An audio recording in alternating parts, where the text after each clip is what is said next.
With 58 days left until Election Day 2024, thousands upon thousands of people are voting for who is going to win and betting millions of dollars on who is going to win the 2024 election. Currently, it is pretty tight. Donald Trump has a 51% percentage chance of winning the election, while Kamala Harris has a 47% chance. This has gone back and forth ever since Joe Biden's dropout, and at some points Harris had been leading by around 10 percentage points max, while Donald Trump has retaken the lead and has gone up and down by a little bit, but is held steady right around above 50%, while Kamala Harris has held steady at around 45 to 50%. Meanwhile, the swing states have been more crucial in determining who will win the presidential election, with right now the map being pretty close. Donald Trump does lead on average in most of these swing states by a narrow amount, others by larger amounts. Kamala Harris does still have a lead over Wisconsin and Michigan due to more favorable polling coming out of those two states, in contrast to a lot of these other states that are more darker red on this shade of map. Down here, we can see some other cool infographics and some cool betting odds. We see here there's a 34% chance that Republicans do sweep all three chambers, 21% chance Democrats do, and right now Republicans are favored in the presidency and in the Senate, while Democrats are favored in the House of Representatives.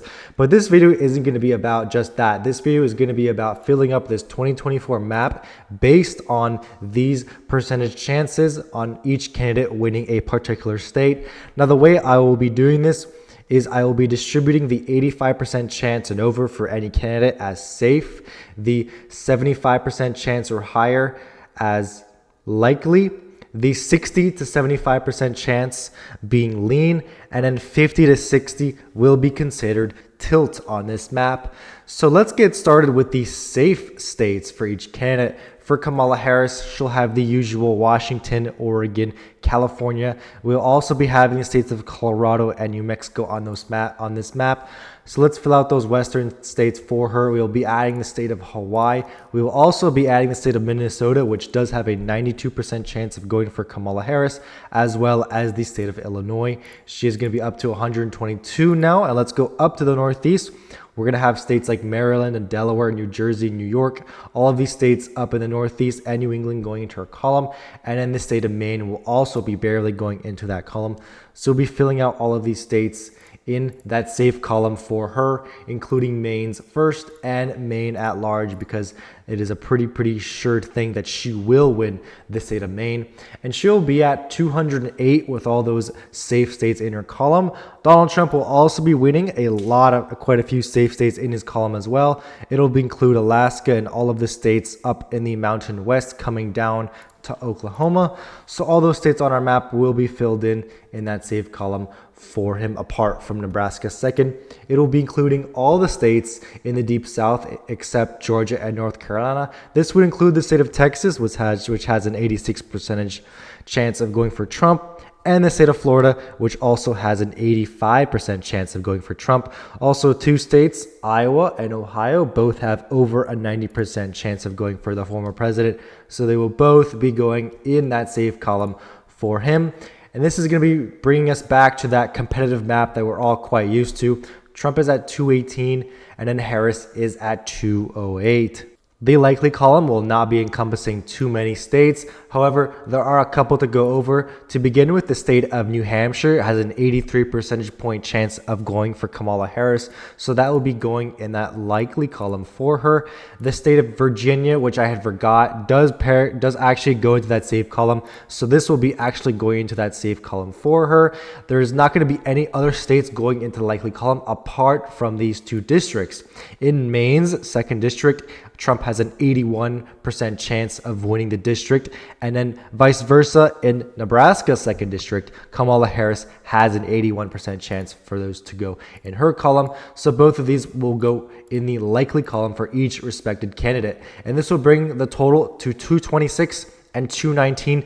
The rest of these states will be going in either that lean or tilt column, and this is a map we are very familiar with because this is in fact the top 7 most competitive states. And it's very evident that most people are very sure that most states will go either way. I mean, most of these states are in that 85, more like 80, 90% chance of going for either candidate. So most people are betting on these final 7 states, and in which these final 7 states will end up deciding the election. So we're going to go west to east instead of going the other way around, where we do lean and then tilt. And beginning with Nevada. Nevada is labeled in that toss-up map. Trump does have a 54 to 46% chance of winning. That is a narrow lead, and this will put that in the tilt column for the former president. A very good state for him to win, not one that he necessarily needs because it's only 6 electoral votes, but one that will translate very good results in the next state, which should be the state of Arizona. Right now in Arizona, he does lead by a considerable 64 to 36% chance of winning.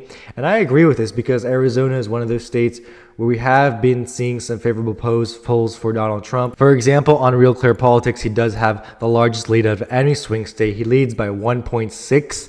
In 2020, he had been losing it by 5. He only ended up losing it by around 0.2, 0.3-ish. So he's overperforming a lot since, the past 4 years. And this, would put the state in the lean column based on these betting odds, where people are much more sure that he is going to win the state of Arizona than the state of Nevada. But, once again, these markets are very versatile and they can change very, very quickly. Yeah, for example, Donald Trump had gained a bit from yesterday because there had been a new New York Times Siena poll that has had Trump up by 1, actually. So New York Times and Siena pretty favorable towards Democrats. Having him up by 1 nationally is a pretty good thing for him, and that definitely has triggered those markets to swing a little bit in his favor. But anyways, down to the state of Georgia. Georgia has a 59% chance of going for Trump. So people are not as confident in Georgia going for Trump than the state of Arizona. But however, this is still a good margin for him. Just shy of being in that lean column, it will put that in that tilt column for the former president. And Georgia is one of those states that has been trending pretty heavily towards the left over the past decade or so. The polls are very neck and neck. And due to those recent trends, it is going to be a lot closer than it used to be. It's not the Republican state, mainly because of the Atlanta suburbs and the whole metro area. But this time around, it does seem that people are more confident in Trump winning the state than Harris. A similar story with the state of North Carolina. However, it is a little more favorable, the exact same margin as Arizona, matter of fact, where people believe Trump has a 64% chance of winning, while Kamala Harris does have a 36% chance of winning, which would put the state in the lean column for the former president. And the polls do support that. He does also lead by a consistent almost 1 percentage point in the polls. The last 4 had him up by around 1 each. So this is very consistent to the polls that have him leading.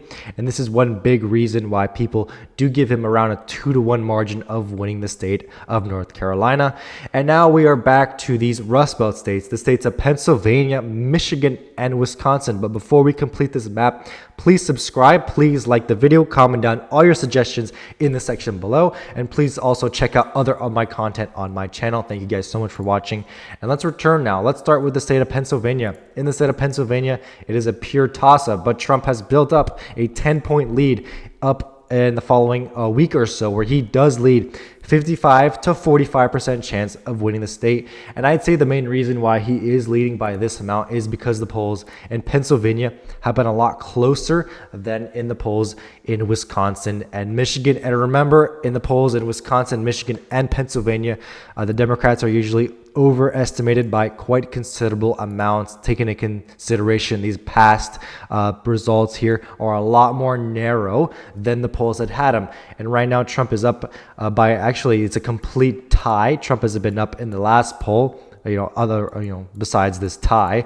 But either way, this has also led people to understand that since Democrats are usually overestimated, mostly in these 3 states, but Pennsylvania, since it is the closest, and he has built up a 10-point lead. And I do agree with that. I do think he has, a higher chance of winning, but this would put it in the tilt column for him. And he has officially won the election, 287 to 226 right now. And these 2 states would not matter as long as Trump won the state of Pennsylvania, as well as also, Georgia and North Carolina. But to cap off this, we have Michigan and Wisconsin, which both have a 56 to 44% chances of going for Harris now. They both had the same margin. The state of Michigan was a lot more favorable towards Harris, which she had led by similar margins to Trump in North Carolina. But now that polls have come in that have it a little more closer, her lead has shrunken all the way down to around 1 point. The same thing in Wisconsin. Wisconsin does seem the most favorable for her in the polls. However, we all are accustomed to those polls in the state of Wisconsin, where we're very used to Democrats leading by huge margins, while the end of result ends up being around a 1 point margin either way. But either way, this is going to be the margins, the chances of her winning in these two states. Both of them would put her in a tilt column of winning these two states. And that would be the final map based on these Polymarket odds, based on the markets. And some say the markets are more accurate than the polls. I would agree to disagree. Some could say that, some would not. The one reason why they could be more accurate is because there is a lot more people involved with the betting odds rather than these polls. As we can see, these samples and polls are very small in comparison to the general public. While if we check these betting odds, there are a lot of money. We have hundreds of millions of dollars being bet into who would win the election. So this would definitely be something to take a look at. This is something that definitely matters, I think, in the election itself, because this is what people are thinking, and this is probably what people are going to be voting for as well, especially if they believe their candidate's going to win. But either way, this is going to be our final map, 287 to 251. Thank you guys so much for watching. Please like and subscribe to my channel. Put your comments down in the section below, and I'll check you guys out in the next one.